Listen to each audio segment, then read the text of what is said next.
প্ৰত্যেক বছৰে ইউপিএসসি মানে ইউনিয়ন পাব্লিক সাৰ্ভিস কমিশনৰ যদি আমি ফলাফল চাওঁ তেতিয়া দেখিবলৈ পাওঁ যে এই পৰীক্ষাটো ক্লিয়াৰ কৰি যিসকলে আইএএস আইপিএস বিষয়া ইত্যাদি হয় সেই সমূহ পোষ্টত ইউপি বা বিহাৰৰ প্ৰত্যেক বছৰে 100 জনৰো অধিক ছাত্ৰ ছাত্ৰী এই পৰীক্ষা ক্লিয়াৰ কৰি সেই স্থানত তেওঁলোকে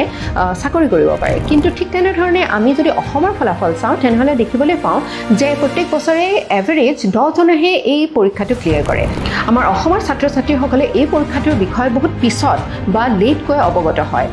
যেতিয়া তেওঁলোকে কলেজীয়া শিক্ষা ইতিমধ্যে পাছ কৰিছে আৰু জবৰ বা যিকোনো এটা চাকৰি সন্ধানত আছে কিন্তু এই পৰীক্ষাৰ কাৰণে যদি আমি স্কুলীয়া অৱস্থাৰ পৰাই বা কলেজীয়া অৱস্থাৰ পৰাই প্ৰস্তুতি আৰম্ভ কৰোঁ তেনেহলে আমাৰ অসমৰো শীৰ্ষস্থানত এই সমূহ